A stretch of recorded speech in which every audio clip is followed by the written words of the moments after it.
Good morning, another Monday here, May 18th. We're bringing you another episode with a lot of action. Last Dance ended last night. The NFL season about to get started up as far as the offseason goes, so there's some good topics. Yeah, for sure, man. I'm excited. It's Monday morning. It's early. I feel energized. And like you said, good topics. Last Dance ended. Like you said, the offseason coming up, and I'm ready to hit it hard.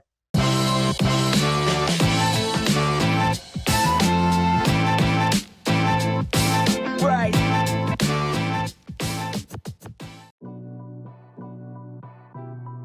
Here we go. 5 quick facts. Let's get into them. Number 1, Aaron Rodgers, shut up and win. According to Aaron Rodgers, his desire to start and finish with the same organization, just as it has with many other players over the years, may not be a reality at this point. Here's the thing with Aaron though. He's not just any other player. Many consider him the most talented to ever play the quarterback position. He's been sensational throughout his career, but in many aspects, he's also underperformed. Only one ring for someone in the GOAT conversation? Yeah, something's off. Everyone knows about the turmoil that had taken over in Green Bay over the past few years, mainly with Aaron and former head coach Mike McCarthy. Aaron's lack of leadership had been addressed, as well as his selfishness as a player. And when Mike McCarthy left, Aaron's stats didn't necessarily get better. He posted his lowest total QBR in the regular season and had 10 games with a total QBR under 50, second worst in the league behind only Bears quarterback Mitchell Trubisky, who had 11. Granted, they did win 13 games, but the point is, Aaron, at this point, we're done talking about your all-time great talent. It's been 10 years since you've been on top, and the controversies have only mounted in the meantime. You want to show that the Packers made the wrong choice drafting a quarterback in the first round? Well, how about this? Own up to your transcendent talent and expectations that come with it. Stop playing the victim here and do what Tom Brady has always done. Shut up and win. That speaks for itself.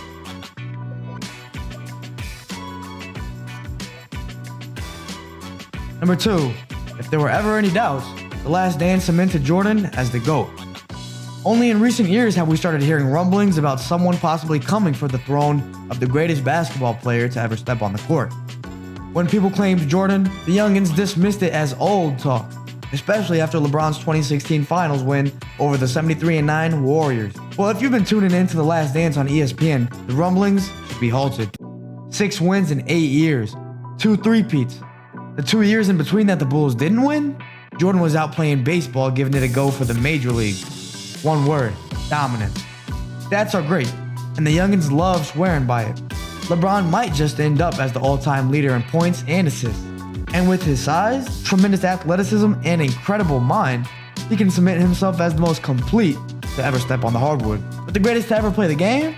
That requires sheer dominance. Zero doubt among the public about who is the greatest. And then going out and proving it. 6 chips, 0 Game 7s in the NBA Finals, the flu game. Jordan was 24-11 in individual games in the NBA Finals. LeBron, 18-31. The Last Dance was just a reminder. Number 3, the Giants shouldn't expect anything different from Jason Garrett. Here's how the Cowboys have done in 13 years with Jason Garrett as offensive coordinator or head coach. 5 seasons of 10 or more wins, 2 9-7 seasons, 4 8-8 seasons, a 6-10, and a 4-12 season. Let's be real. He ultimately wasted the careers of Dez Bryant, Tony Romo, Jason Witten, and others by not knowing how to best utilize them. A stagnant, predictable offense, a lack of variety with lineups, play calling, and formational creativity. A mindset of, you know what we're going to do, but we're going to do it anyway. And consistently failing. There's a reason multiple players have made public critiques after their time with the Cowboys. Here's the thing that makes it worse though. Garrett achieved those mediocre results with some of the most talented offensive units the league has ever seen. The Giants, to put it lightly, are far from that. Giants head coach Joe Judge said the offense is going to be based off what Jason's done in Dallas over the last 10 or so years. To the New York faithful, I say, good luck.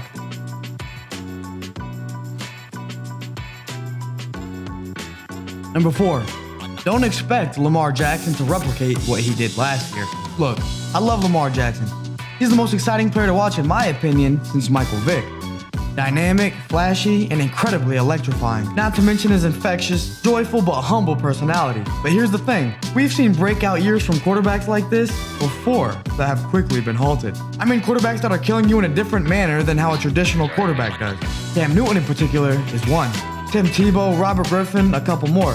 Injuries played a part in a couple of those declines in career, but defensive adjustments played another. Just like Lamar Jackson is defying the quarterback position with his outstanding speed and elusiveness, oftentimes proving to be the most athletic player on the field, there are linebackers running 4.3s, jumping out the building at freakish sizes. Not only will defenses adjust schematically, but they will evolve athletically as well with every passing year. Lamar is a long way from being an elite passer in this league, and until he becomes one, it's hard for me to imagine him replicating the individual success that set the league on fire last year. Number 5, Cam Newton should be playing somewhere.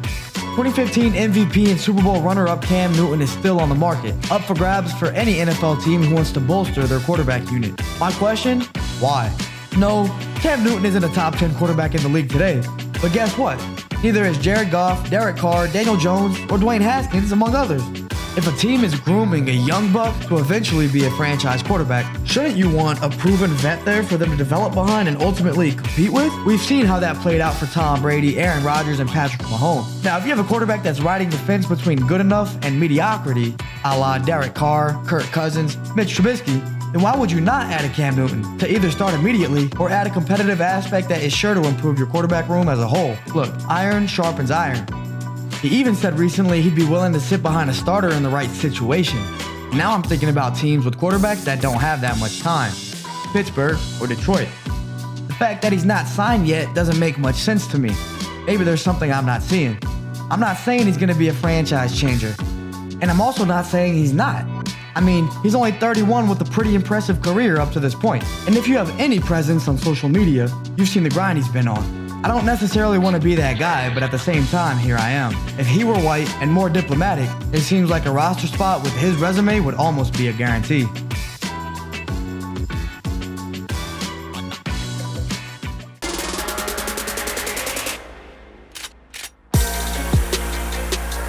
Alright man, looks like we got them 5 takes out the way.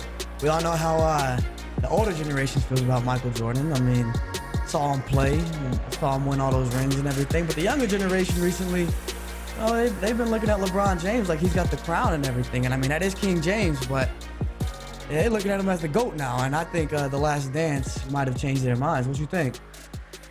No, man. I'm gonna give you reasons why I think this is the worst take. This is the worst take for you, and it has nothing to do with saying or ranking MJ number 1, because I personally have MJ number 1 too. I have LeBron right behind him. I have LeBron really close. So it has nothing to do with people, ranking MJ. But I don't think this Last Dance, these, past 5 weeks, 10 episodes really cemented his GOATness for the younger generation. That's a good word right there, GOATness. GOATness, yeah, made it up on the spot. I don't believe – the reason I don't believe it solidified anything is because with the younger generation, I'll say, below 33, 34, around there. All right, but mainly younger. Right. In the social media era, and we're watching modern day basketball. We have live basketball. Well, not right now, but we're in the moment. We have present day basketball. So it's very easy to – and now with social media and with all these shows with comparing and debating, right? We have all those a lot from all these shows comparing, debating who's this, who's that. I don't think there is going to be a solidified GOAT, when we have a LeBron James who's really close. Because I think for me personally, I think if LeBron gets one more, he might be the GOAT. But who knows to say LeBron doesn't finish his career with 2 or 3, right? It could happen. He's on with a good organization, good team. Who knows if, Kevin Durant's still only like 30, what if he gets 3 or 4 more? But the reason, because I don't think that with the present day basketball, with the social media era and all this comparing and debating we do, that anybody will really be solidified as the greatest ever. Because someone's going to say Kobe, someone's going to say LeBron, someone's going to say this. I just think that's the world and the age that we live in. I understand you. Let me answer your question right now, though. You're make a comment on what you said, though. I don't think it's that close between LeBron and Jordan. I think here's the thing, is if you ask people over 35, like you said, 40s or whatever, it's not close at all about who's the GOAT. for our generation, then we're looking at LeBron James, but we still understand that Michael Jordan, everything that comes with Michael Jordan. So I don't think it's that close. So I think what The Last Dance did wasn't necessarily turn the tide over to Jordan for our generation, but it gave us the awareness. And I say us, I've always looked at Jordan in that way, especially because I was a huge Kobe fan and Kobe's so similar to Jordan. But I think it, rather than just flipping us over the tide barely to the other side, where it's not conclusive, but it's, a little bit leaning one way or the other, I think it just showed us, like, this isn't a comparison. Like, this isn't a thing where it's like you got to choose one or the other. This is a matter of one was way more dominant. We hadn't seen it, though, because we didn't come up in that era. We didn't come up in the 90s. A lot of us were born in the 90s, maybe saw a little bit of Michael Jordan, but didn't really see him in his peak. But now that we see The Last Dance and see how dominant Michael Jordan really was, then now we have an understanding of it. You know what I mean? Yeah, well, the reason when you said the older generation, they don't favor LeBron at all. They just, it's Kobe, or not Kobe, excuse me, it's Michael as the GOAT. Right. The thing with the older generation is they have some type of personal vendetta against the younger generation. When it comes to any type of sports, they're ranking their guys. We're talking about bias. They're the most biased, I believe. They don't give any credit to modern day in any really sport, not just basketball, but mainly basketball. You got football, you got some other sports, but those main two sports. So I think with the older generation, a lot of their rankings lean towards bias instead of reasonable. But when you said, you think 6 rings and 8, like, you think that dominance, that dominance that Jordan showed, and he was on top of the world during those years. You think that's watching that only get you like? I don't think that's bias. I think that it is what it is. Like, people who witnessed that saw it and they felt it. It was a worldwide impact. And I think that was the biggest thing that we saw from the documentary, that, this wasn't just a good player. This was an amazing player that transcended sports. Like, this dude was larger than life. No, he was a great player. But going back to the when you mentioned how you didn't think it was close when I mentioned LeBron, and I'm not trying to make this a LeBron thing, but I want to add this into this there, or in this. You say you don't think it's close, but you got to look at the level of circumstances. I get the 6 and 8 years. That's Bill Russell is probably the only one that has a better stretch. He's got 11 and 13 years, 12, something like that. You got to look at the level of circumstances, though, that, it's different eras, obviously, So I think this league is more talented, more versatile, more savvy. But at the same time, that's a better argument. For players, like, if you're talking about Bill Russell and today. When you're talking about the 90s and today, the 90s were as talented as it is today. I mean, you could say some players are more athletic, but the era argument isn't what it used to be. I wouldn't say more athletic. I say because players, not athletic. I wouldn't say more skill set, because skill set now, you got 7-footers dribbling the ball. You got 7-footers shooting. You got 7-footers crossing over people. Like, look at Porzingis, is 7'3", he can hit a crossover. I'm not saying he's the best player by any means, but you don't see that. Yeah. Kevin Durant. So I think the skill set is a lot harder to guard nowadays. And I want to mention this. MJ played the Jazz in 1998 and was one of the games, and the Jazz scored 54 points in a finals game. I just want to throw that out there because that was the quote-unquote best basketball of the time, 54 points. But going back to the original point, like I said, I'm not disagreeing with anybody who ranks MJ number 1. Or if you don't think LeBron's even close, or if you don't think LeBron's number 2, I'm not arguing that right now in this discussion. But I just don't think this Last Dance cemented anything, because he did have the dominance. He did. But I think nowadays younger players see this offensive skill sets, the more athletic players, the difference of game, the savviness, and the finesse on the game nowadays, and how it might be a little more difficult. And the players teaming up, we might not see a guy get 6 rings. You might have 3 superstars here and 3 on another team. It's just it's just a day we live in. So might be a little harder to get those rings. So I don't think that cemented anything in the younger generation's eyes. I think it was a cherry on top for the older generation in reality. Well, here's the thing that really stuck out to me about the documentary is that we hear that argument. We hear that argument a lot about the competition today, is different than it was back then. That, LeBron is playing tougher competition than Michael Jordan played. But this documentary really showed that it really, you watched the episode last night? Right, yeah. The Pacers were a legit team. right? But then I watched them play the Jazz, and the Jazz scored 54 points in a finals game. But how much is that on the Bulls though? How great was that defense in forcing those 54 points? A lot of those are missed shots. You don't. I've seen the San Antonio Spurs beat the Heat by 35 when LeBron was in his peak in the finals. Beating a team by 35 is different, but if you can't score, if you're scoring 50 points, it's a second quarter score nowadays at 54 points. I get the game was different, but what are you doing? That's like JV basketball. And also to your yeah, I mean, look, I got nothing to say about the scoring output, but as far as players teaming up and everything, look, we got players teaming up today, but just because free agency wasn't the same in the 80s or 90s doesn't mean that teams weren't stacked. Last time I checked, Magic played with Kareem, right? Last time I checked, John Stockton and Karl Malone are two top 20 players of all time, and they played on the same team. I mean, we saw it all over the place, you know what I mean? And with a team like the Pacers, maybe they didn't have one top 20 player. I mean, think what you want about Reggie Miller, but the cohesiveness of that team, how they played so well together, how strong they were. The Pistons, another team, were extremely stacked as far as talent went together. Larry Bird and Kevin McHale. So I don't really believe in the teams, just because free agency was different back then than it was now, and players weren't necessarily demanding trades and everything like that. I don't see today teams are better or more stacked and tougher to play against. I'll say this. I think the players nowadays are more. It's not just top heavy. I think it's more well-rounded. I think your 8th and 9th and 10th guy is better than back then your 8th and 9th, 10th guy, because what they can just do specifically offensively. Then it might not be the best defender and that ball handler. That might be why they're not on the court. They might be undersized, but I think their skill set and their package is more advanced. Obviously, I mean, it's just the way basketball, has grown. So I think teams are more well-rounded.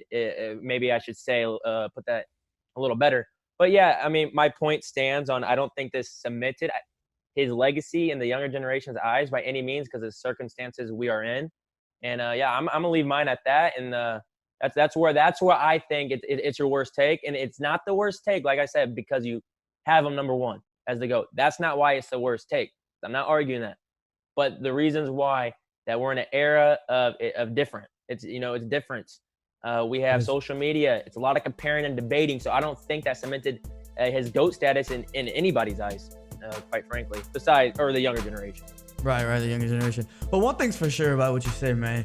The younger generation is as stubborn as it gets, especially when it comes to, with social media and everything. Yeah. It is what it is. But you could talk behind a screen, so people speak more freely, right? Exactly. So it's we can get an argument. I'm not scared to do it. I'll get an argument because it's your thumbs typing, it's not your voice. Well, we'll see how LeBron further pushes their point in the next few years. So if he can get a couple more rings, then 100%. But at the Last Dance, at least push the narrative a little bit. Maybe didn't completely change their minds on that. You think Lamar Jackson won't replicate what he did last season coming into this season? I agree 100%. This is why this is my best take for you. I give this one, man, this is an A+. And neither of us are hating on the guy. We're not saying, this dude's going to, regress.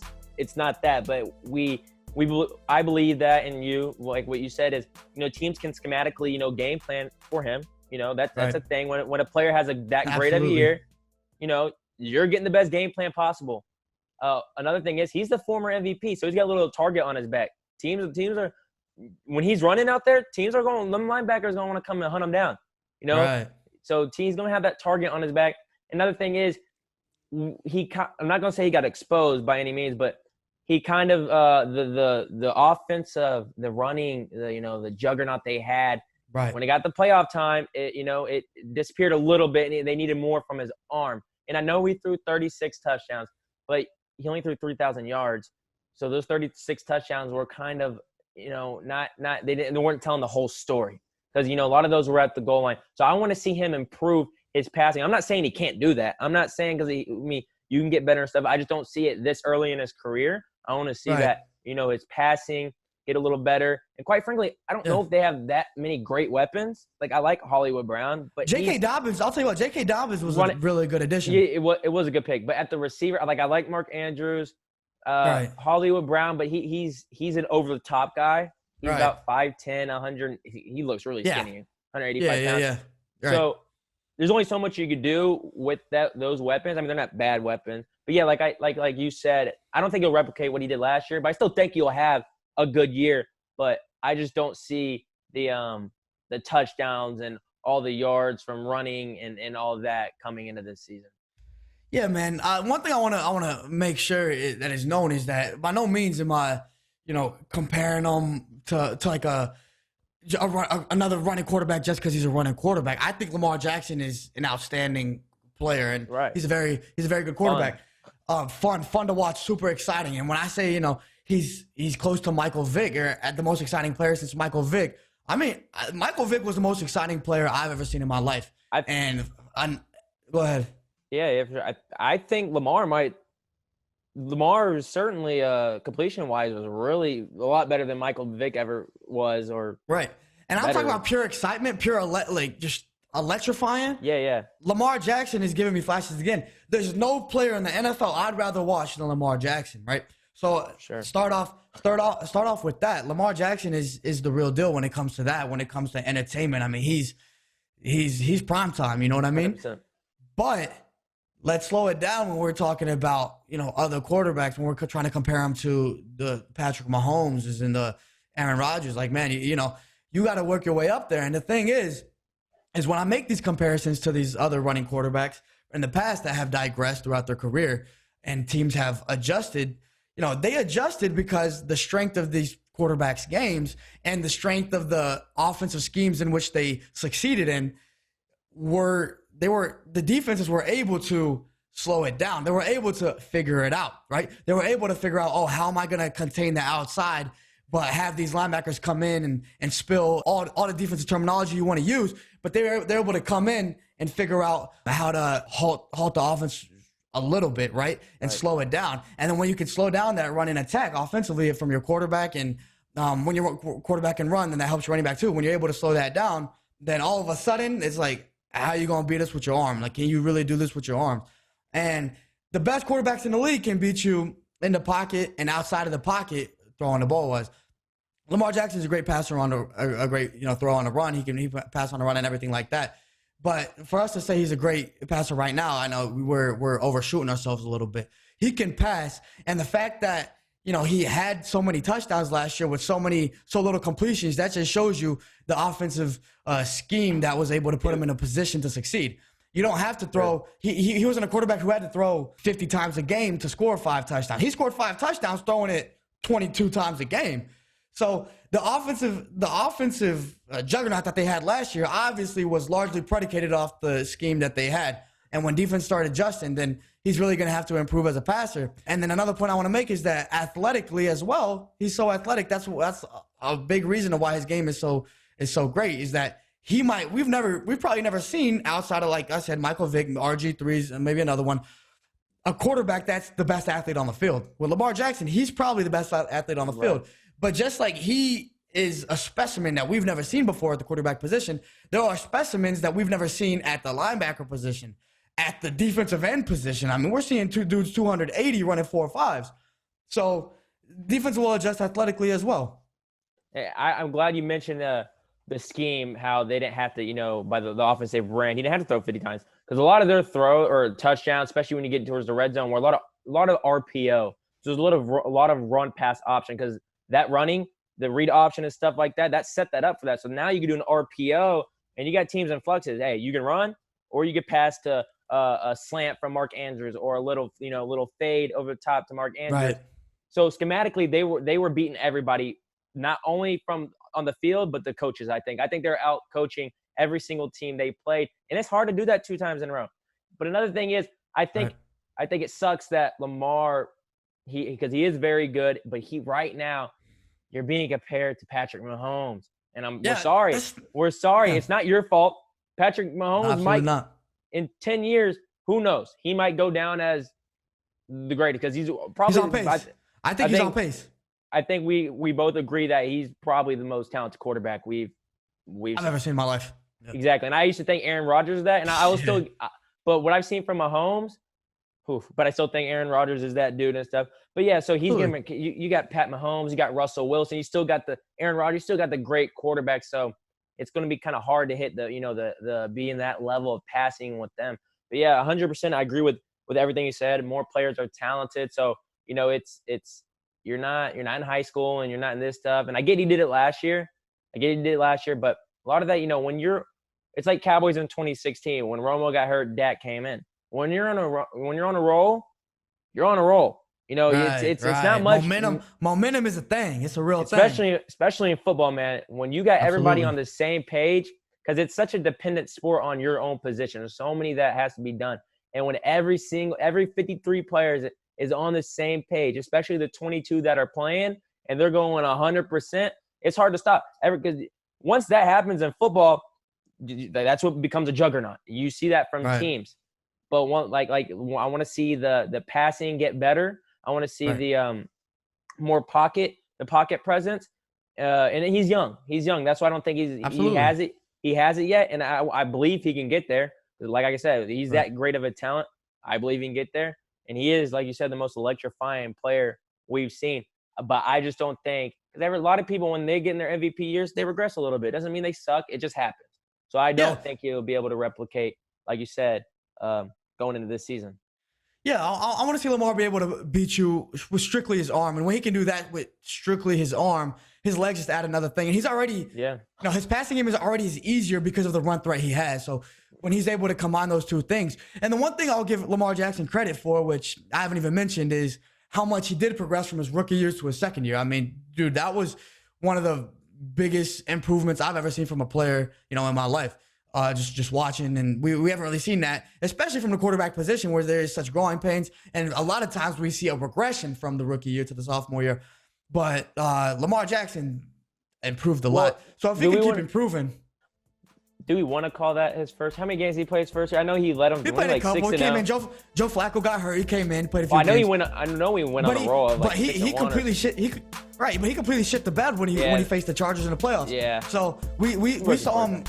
Right, exactly. But he didn't only improve as far as his presence in the game, which is, we understand it, a rookie's gonna be blinded by the lights. But he improved his gameplay. Like he improved his game all over. So I want to give him a lot of credit for that. And I think if he keeps doing that, he's on pace to be great. But until he completely improves as a passer, and we see that, then he's not going to replicate what he did last year, just because of defenses will adjust as they always have. It's true. Defenses are going to adjust, so you're going to have to adjust your game as well. What you said about Aaron Rodgers, Felipe, man, that was hot, and that's why this is my hottest take. You said one of your quotes: "Just shut up and win." Just shut up and win. Because you're saying that because what he said is that he might not have the same desire to stay in the same organization as maybe he did when he was 23, 24 years old. And what you said, I don't agree with. And I think it's hot to be. I think you're a little unfair. I think that's why this is a hot take. And the reason is, when you 22, 23 years old, it's about making a name for yourself. You're like, hey, I'm on this team. You're not thinking about any other team. You're trying to get on the field. You're making a name for yourself. Aaron Rodgers has a Super Bowl. Aaron Rodgers, to me, is 10 years ago. It was. To me, is the greatest. I think he's the greatest talent we've seen. Now, Patrick Mahomes is coming, obviously. We just mentioned that in the last segment. But overall, in the level of success they've had, I think Aaron Rodgers is that guy. I think if he was on the Patriots, I think we both agree with this, in their little run with Tom Brady, he would at least have 3, if not have the same amount as Tom Brady. He would have more. He would have more than Brady. Exactly. I think he'd have more. So here's the thing. He's with an organization that historically, in his time there, in 15, I think I saw a stat, it was 15 years, they never drafted a running back or receiver in the first round. It might have been the first 2 rounds, but I think it was the first round. Never drafted a running back or receiver in the first round. They were a team that really historically never went out in free agency and got players. They loved to re-sign their own players, kind of like what the Cowboys do. Or a few years ago, the Cowboys are now starting to work their way. So they never did that. So I could be, if I'm a player and I am this, arguably the best quarterback in the league, and nowadays I'm 36 years old, And especially last year, we were 13-3, but you saw our offensive struggles in games. You saw it. We were scoring. I didn't have my best year. I'm in the twilight of my career, and you drafted me a quarterback and a running back in the first and second round, and I don't think it has anything to do with Jordan Love. That's why I'm not saying, leave because they drafted a quarterback or Jordan Love. It's leave because they're not helping you out. And if I'm 36 and I got 3-4 years left, I'm going to leave like a lot of other quarterbacks did and go in, because football is a dependent sport on so many other positions. I can't go play defense. I can't go play receiver. I need that help in order to win, because my greatness can be so great, but if I don't got players next to me, X, Y, and Z, it's not going to do anything. It's football. It's not basketball. So here's my problem with Aaron Rodgers, though. I understand that, like, in trying to see his mindset, I'm not blaming him. Sure, a quarterback like that is going to say, let me go where I can win. But the thing with Aaron Rodgers is that why wasn't he saying this before? Like, he's saying this now because they drafted Jordan Love. Well, guess what? You didn't win a Super Bowl last year. Didn't win one the year before. And they weren't, like you said, they weren't necessarily helping you the past few years. But now, could have been a deciding factor. I mean, who knows? Drafting a quarterback, running back, especially a 250-pound running back in the second round, a quarterback that might have been the cherry on top. We don't know that. That could be. Yeah. So it could have been a final straw with him. But at the end of the day, we've seen it time and time with Aaron Rodgers. Like I've said before on this show, man. If Aaron Rodgers never had any off-the-field controversies, like we've heard about him being a bad leader, about him being a me guy, being, a selfish guy, about how he even treats his family and stuff like that, and it transcends over to the football field as well. If he didn't have any of those issues, then I would say, you know what, Aaron, go do what you want to do. But such a big problem with the Packers, and it's been known, it's not, maybe it's this, maybe it's not. So it's known that he's been a large problem of everything that's going on and off the field with the Green Bay Packers. And last year, Aaron Rodgers had one of his worst statistical years. With QBR, he had his worst statistical year last year. Yeah, and he regressed a little bit. Yeah, no, 100%. So him declining in talent, and then he's coming out this year and saying a quote like that, what it's making it seem is as if, I'm still the great player that I am. I'm the best player, and you guys aren't helping me. I don't have the same desire anymore. But it's like, you got to look at yourself too, man. They're drafting a quarterback maybe because you're not giving them what you should be or what they're expecting you to. So why don't you go out there and show what you can do and not act like a high school football player who all of a sudden just got benched and somebody's in front of him and all of a sudden he's like, I'm going to go transfer to another school. Nah, man. Stay where you are and go play. Go get better, because you have been just as large of a problem as everybody else.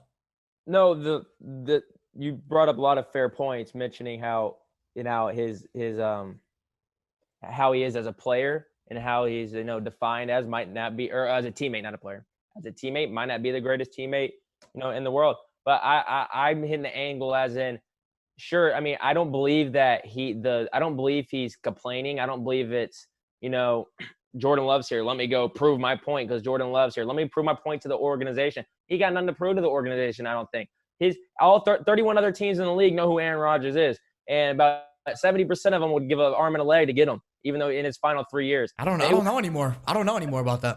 With Aaron Rodgers, I think there are so many teams that if they had the offensive weapons and they said, we get 4 more years out of Aaron Rodgers, give them to me. And then it'll be a spark of, it'll be new juice for Aaron Rodgers, especially if it's a team that has weapons and that has, a competent front office. That's the thing about the Packers. It's just, I don't understand year in and year out. They don't have these. It's not a lot of weapons. It's like you at some point, especially with how football's transcending into a game where it's a lot of passing. It's a lot of athletic freaks. Yeah, you have a good running back. You have a great receiver, but there's a lot of injuries. Like your second receiver is Valdez-Scantling. Cool. I mean, your tight end was a washed-up Jimmy Graham. He's gone now. I don't even know who your tight end is. Like, Jermichael Finley's not there anymore. He's retired 40 years ago. I 100% understand that. But, look at another – like I said, if Aaron Rodgers didn't have any of these off-the-field issues or anything on the field as well, where he has been digressing. Let's look at a quarterback like Philip Rivers, who a lot throughout his career, and I'm not saying Aaron Rodgers is Philip Rivers. Obviously, he's a lot more talented. But who's had years where he hasn't had that much talent around him, but we don't hear anything about him off the field. We don't hear anything about him being a bad teammate and stuff like that. So when we give him the excuse that, man, you got to get some talent around him, then it's valid. It's not that it's not valid with Aaron Rodgers, but you're a part of the problem as well. So the last thing I want to hear is you crying about it like you're not part of the problem and this team is doing you wrong when you need to go out there and win. I would say the circumstances are different for the two players. Like one's greater, substantially greater than the other. And Philip Rivers wasn't the calmest dude on the planet back in his prime. We've seen the videos of him, John at Jay Cutler, and I have nothing wrong with that. It's just fierce, competitiveness. But my thing with Aaron Rodgers is, if I know I'm in the twilight of my career, this is the thing. Football is not forever. Sports is not forever. If I think, hey, my cap is 5 more years that I had to play, I have nothing to prove to the Green Bay Packers. I have nothing to prove to them to say, hey, let me go. I'm going to go battle this out. I'm going to do this one. No, I don't have that many years left. I'm going to go win. That's what I want to do, because I want to end with at least 1 more Super Bowl, if not 2 more. I want to supplant. I want to really solidify my spot on the Mount Rushmore of quarterbacks, because a lot of people don't think he is. They don't have him top 4. They don't have him top 5. They said it's at 1 Super Bowl. I mean, I do, but he, as a player, I guarantee you he wants that. And if he doesn't think a team is giving it to him, regardless of his antics and his leadership and all that, hey, at the same time, man, you got to look out. He at this point, he's got to say, it is what it is. It is what it is. I want to get out here and I want to finish my career strong, like many other quarterbacks have done in the past. No, absolutely. And if he can get those rings, then all power to him. But I just think that even if he does, him leaving just continues to add to the narrative. You know what I mean? I think Aaron Rodgers' problem right now is how he's seen. Well, like we all know his talent. Nobody has a problem with his talent. Everybody agrees that he's a top quarterback in the league and that he's one of the most talented. Go ahead. I got a question for you. Now, if say he did leave, say he left and won 2 out of 3, then will we kind of look at wouldn't that not fit that? Wouldn't that start to be a good thing for Aaron Rodgers, saying, hey, maybe his leadership and maybe his comments were accurate. Maybe he just won 2 and 3 years with Denver, whoever he goes to. Wouldn't that start to be a good thing and portray Aaron Rodgers as we were wrong about him? This guy was right. It would definitely be a good argument. You definitely have a point in that where it's going to help him out, no doubt about it. You win 2 and 3 years, it's going to help, and it's going to help the standpoint from the Packers didn't give him enough, and whatever team he's on now that he just won 2 out of 3 has given him, and we see what Aaron Rodgers can do with that kind of talent. But until I see it, I'm going to stick with my mindset right now. I mean, if he doesn't win with that team that he wins 2, if he doesn't, let's say he goes to another team and doesn't win 2 out of 3, or 2 and 3 years, and let's say more questions are brought up about his personality and everything like that, his leadership, then it's only going to hurt him worse. And the odds of him winning 2 and 3 years aren't very high anyway. But I don't think he has to win in 2 and 3 years, but I'm just giving up. I understand. Him adding a few more rings. Well, I don't think he can hurt. I think his reputation as a bad teammate, as a bad leader, has been damaging enough.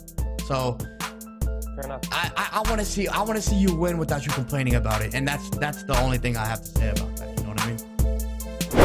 Felipe, you know who Tom Capehart is? Do you know who that is? Probably no idea. Never heard of him. I didn't know either until about 15 hours ago. He's a former 4-sport athlete at USC. His name is, like I said, Tom Capehart, and he graduated college at 85 years old. So I thought it was just funny. I thought it was like, wow, he was a 4-sport athlete. I don't recall what sports he played. I didn't dive that deep into this little article. But yeah, he played 4 sports and supposedly he fell a few credits short. And I don't know what happened after that, but 65 years later, he went back to USC and he graduated. So I thought that was pretty cool, and a little lifetime achievement. It probably made him feel good. Hey, however long it takes, man, you get that degree. I don't know what he's gonna do with it now. I wonder what he's been doing in the meantime. That's my question. A marathon, it's a marathon, not a sprint. For him, really. That's a few marathons, yo. That's a few marathons. That ain't one. I don't know what he was doing in his meantime, but yeah, I don't know what made. I think it was more so, just a lifetime achievement thing. They said absolutely. Hey, I want to go do this, but. Yeah, I thought it was pretty neat. He probably had his great grandkids graduate from college. He's like, I never done this before. They're like telling him they're coming home. They're like, yo, Grandpa, like, I had this test today. It was hard. He's like, damn, I want to see how that feels like. Let me go back. I'm 85 years old. He was probably in the same class as his little great granddaughter. He's probably in the same class with her. Right. And then on a football note, this was talked about quite a bit recently. I mean, James Harrison came out last week and was talking about how he had a big hit and got fined for it. I heard about that. Big fine came with it. And then the thing that really stirred the headlines a little bit was that Mike Tomlin apparently came up to him after the game and gave him an envelope. So implying that's all they said, right? All they said. Gave him an envelope. Now Mike Tomlin has vehemently denied that. James Harrison said this on a podcast, so he was pretty adamant about it. But whether it was, obviously there's stories now tying it to bounty, the bounty gates with the Saints did. Or if he knew that a fine was going to be coming for James Harrison and he just gave him that money, keep doing what you're doing. We'll take care of your fines for you. That's the thing. Like, the bounty thing's a different thing, and I didn't even take that. I didn't even think about that angle. Right. I didn't think about that originally either, but that's a side a lot of people were taking of this. And I don't believe that because, I mean, and we see him like basketball and stuff like that. And I thought even football, for some stupid, I thought coaches were openly. I think it might just mainly be basketball. They're like an owner or a GM, whatever, would pay for the guy's fine. It's like, all right, hey, I got this $30,000 fine. Don't worry about it. So I didn't think it was any big deal. But I guess if somebody's taking the angle of bounty, I guess. But I think they're taking it a little too far, man. This is not the only time this has probably ever happened. No, absolutely not. And I don't know if a team, if it's like that, like a personal foul, and it's something a player, is repeatedly violating, they're going to pay that themselves. The team's not going to pay that for them now, especially because a team can impose their own fines on a player. So if the league is imposing something like that, then I'm pretty sure a player is paying that most of the time. So then in this case, I just see it as Mike Tomlin being a cool coach, as we know he is, one of the coolest coaches in the league, a bad dude. And here, man, like, go play your game. Because we know the NFL has gotten softer over the years, and some hits are getting fined that we don't really think should get fined. Now, James Harrison kind of rides that line a lot, so it's a different story. But Mike Tomlin, being the cool dude that he is, a good coach, and wants you don't want your defensive players to slow down. So here you go, man. Here's your bread. It's gonna take care of take care of this low fine you're gonna get, and then keep balling. Don't change your game.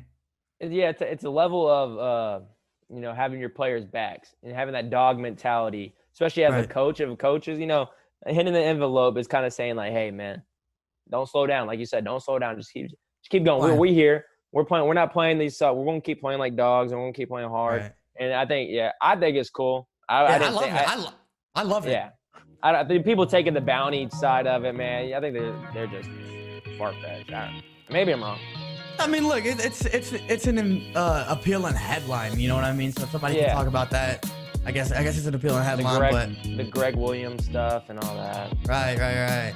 At the end of the day, I think it makes Mike Tomlin cooler than he already was. I already love Mike Tomlin, but it's an interesting story to say the least. Maybe he didn't pay Antonio Brown's fines. Yeah, that was a thing. That's why they have their beef. Maybe that's why AB got bad. Yeah, exactly. Yeah, maybe that's why they got their beef. And that's how we're going to wrap it up. Another episode of Beyond the Lines in the books. It was a good show. Yes, sir. Sixth one in the books. It was a great episode, I think. And I think we really hit it hard today. And for all the viewers out there, like and subscribe. Hit us follow on all of our social medias. All the links will be down, like he's pointing in the description below. And follow us. Do like what we said, and we're going to keep giving y'all great content.